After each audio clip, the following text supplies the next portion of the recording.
corona saat ini banyak bisnis yang grafiknya sangat turun. Yaitu kebutuhan pokok dasar manusia itu adalah sandang, pangan, papan.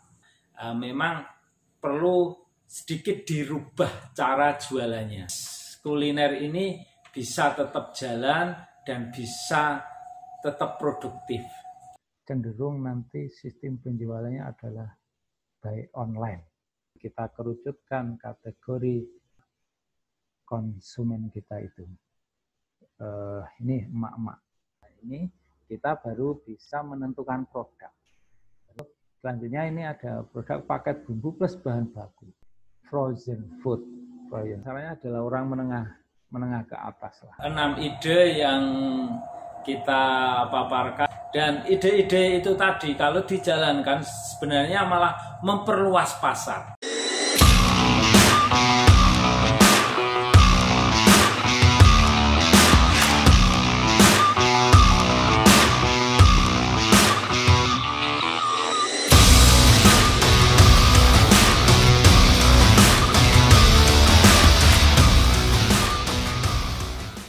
Video ini dipersembahkan oleh Semesta Swalayan. Belanja mudah, harga murah. Golden A, screen anti radiasi, monitor TV dan komputer. Assalamualaikum Sobat Planner, ketemu lagi dengan saya Muhammad Thoyib dalam channel Ruang Planner. Gimana kabarnya bisnis Sobat Planner sekalian? Mudah-mudahan selalu lancar dan harus selalu tetap semangat. Walaupun kita tahu saat kondisi corona saat ini banyak bisnis yang grafiknya sangat turun, apalagi bisnis-bisnis yang sifatnya sekunder bukan primer gitu. Karena bisnis yang ibaratnya grafiknya masih oke, itu adalah bisnis yang primer gitu. Ini banyak saya ketemu dengan teman-teman yang usahanya kuliner, resto, warung makan yang mengeluh omsetnya turun hampir 70-80%.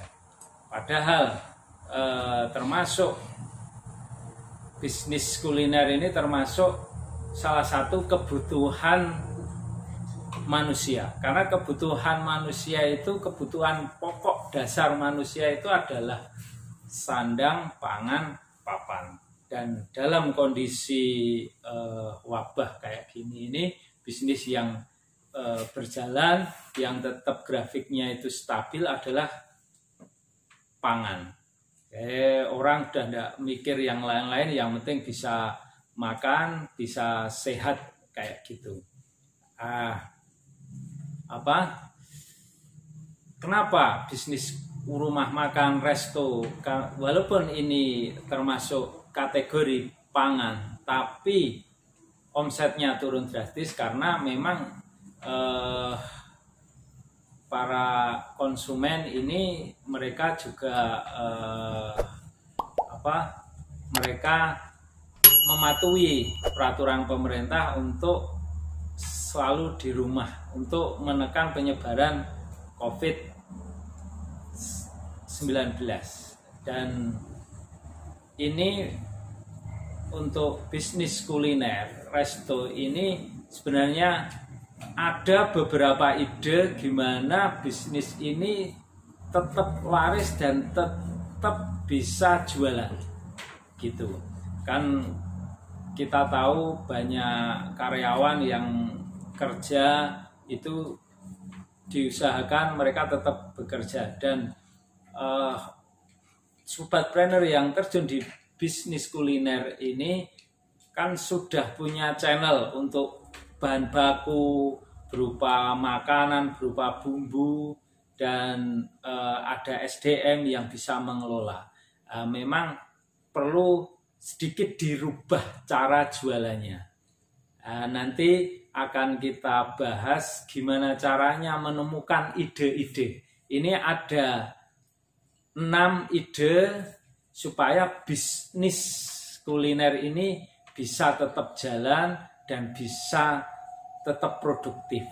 Yuk kita breakdown idenya itu, gitu. Yuk.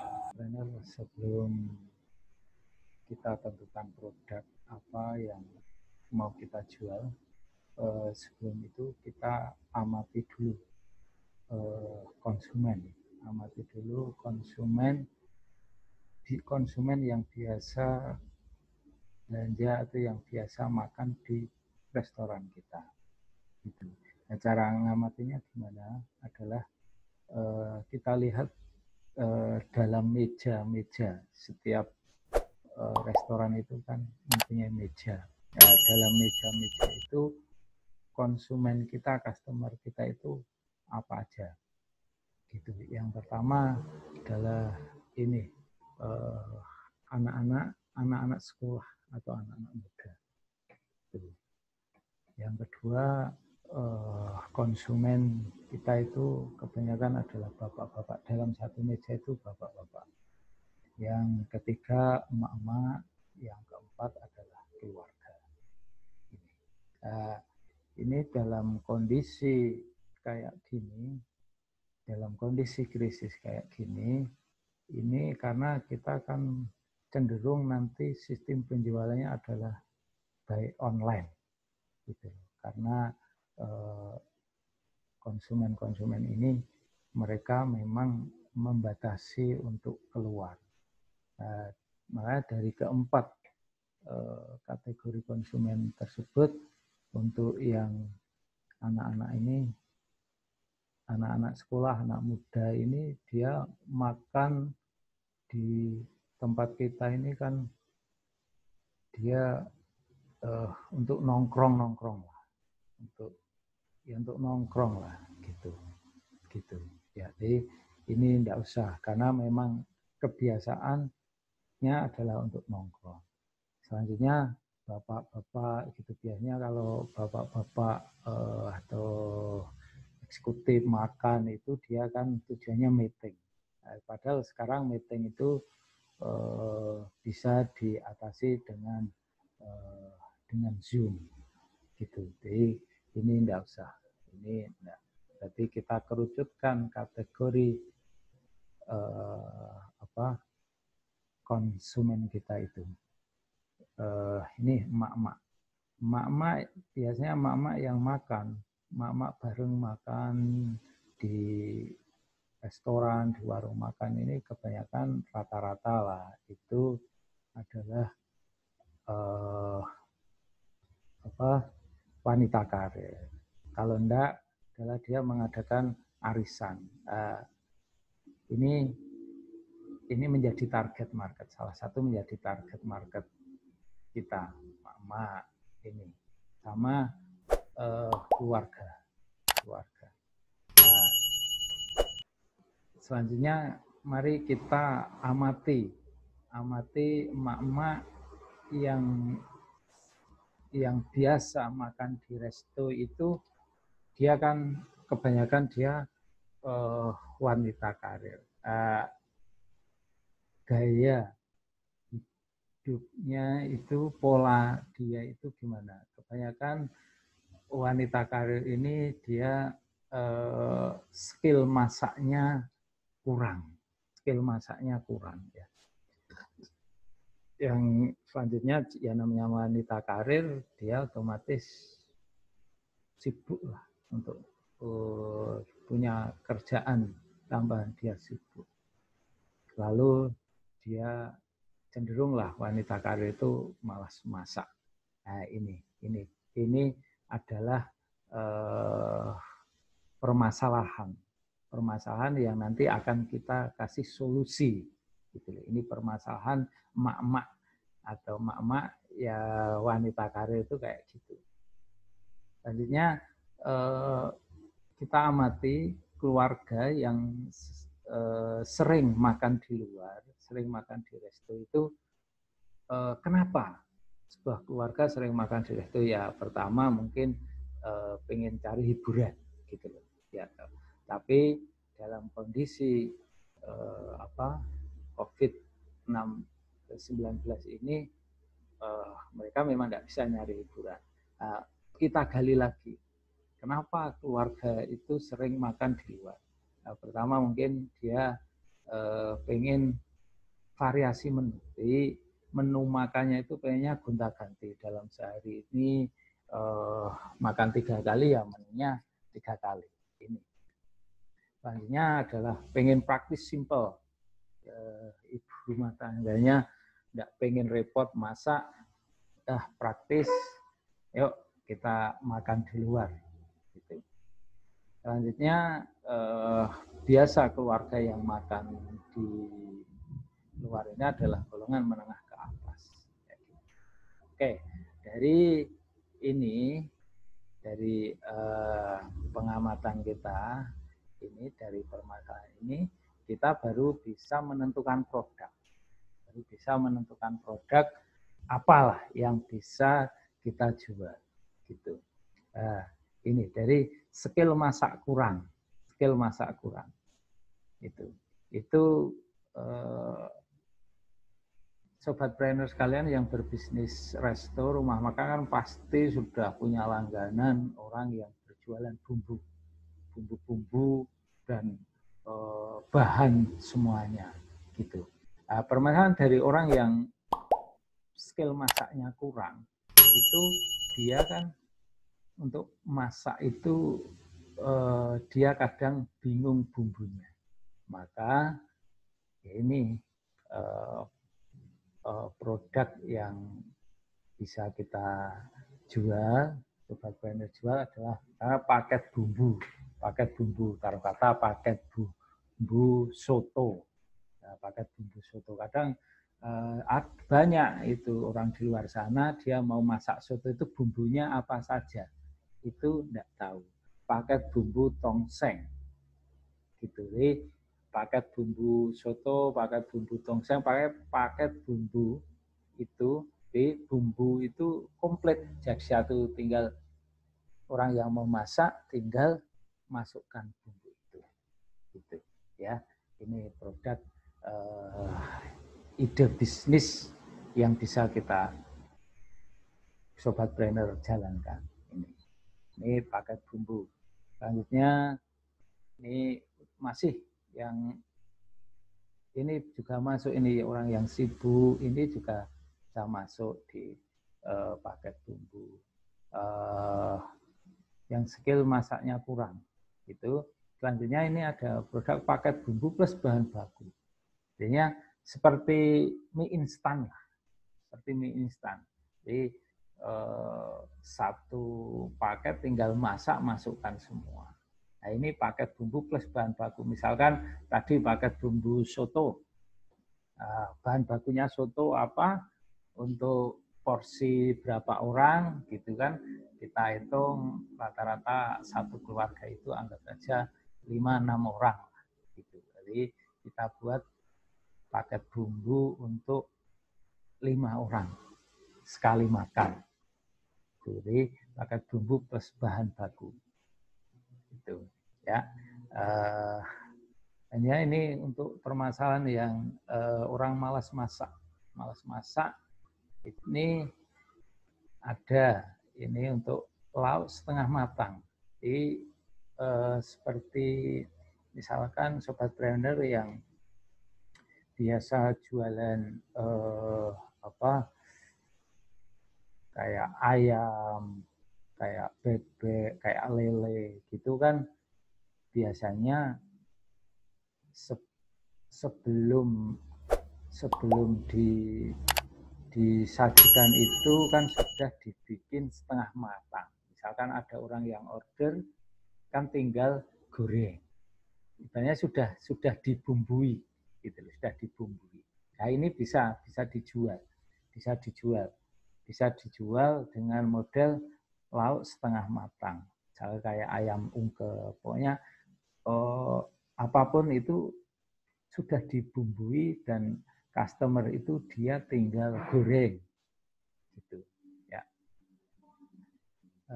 Selanjutnya ini paket lauk dan sayur yang sudah matang. Ini jadi produk selanjutnya adalah sobat trainer bisa membuat paket lauk dan sayur. Jadi database dari konsumen yang selama ini sering datang ke resto atau rumah makan sobat brainer sekalian itu di broadcast lah, kalau ada nomor HP-nya, WA-nya ya di broadcast bahwa rumah makan kita hari ini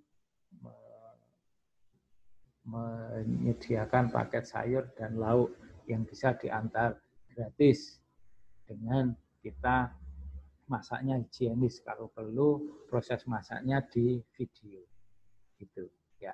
Itu yang sudah punya database, tapi kadang misalkan tidak punya database-nya masih sedikit, ya model marketingnya adalah mencari grup-grup WA atau grup-grup di Facebook yang isinya kebanyakan emak-emak gitu loh. Satu kota yang isinya kebanyakan emak-emak gitu. Misalkan grup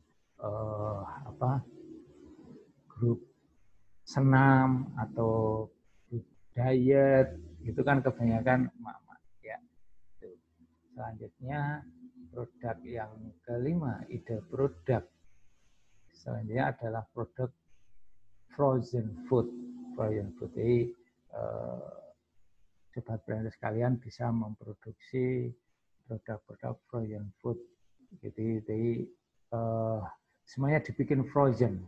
Apapun produk yang telah kemarin di menu yang kemarin waktu rumah makan kita buka di hari yang biasa kemarin, ya, dibuat frozen food gitu.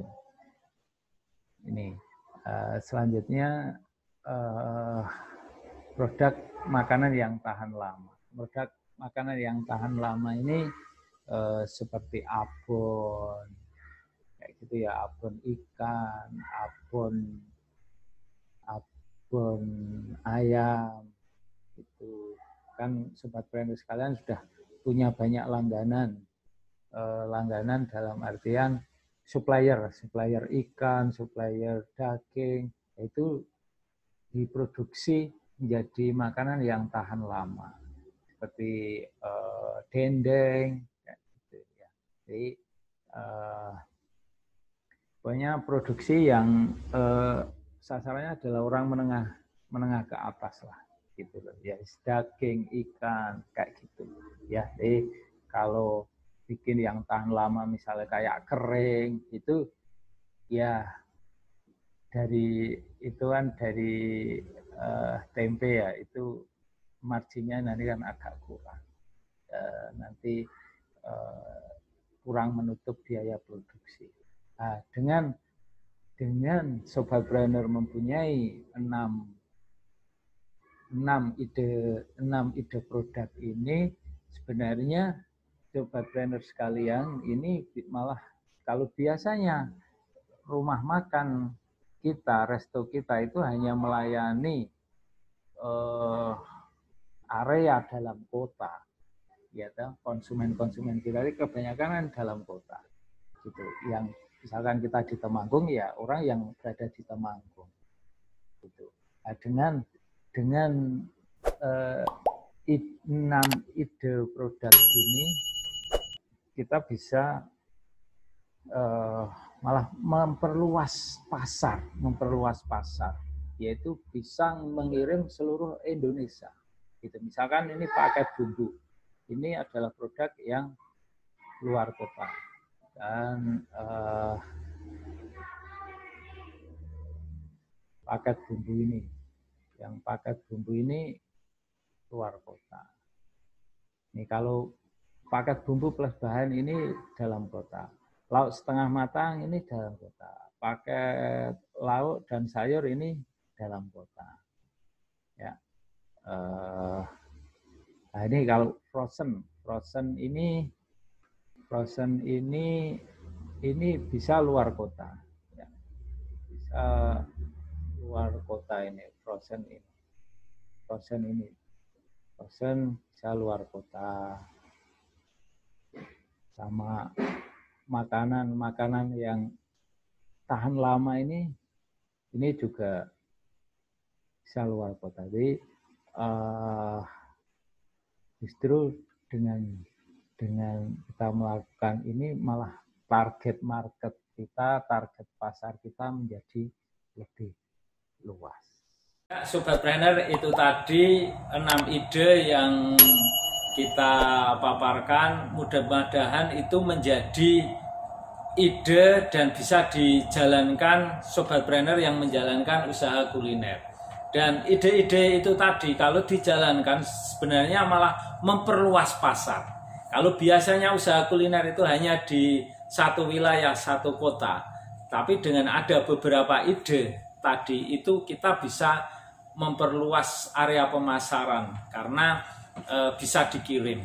Ya, itu dulu dari saya. Mudah-mudahan ide bisnis dari Ruang Brainer ini bermanfaat buat Sobat Brainer sekalian. Jangan lupa like, komen, dan share. Assalamualaikum warahmatullahi wabarakatuh.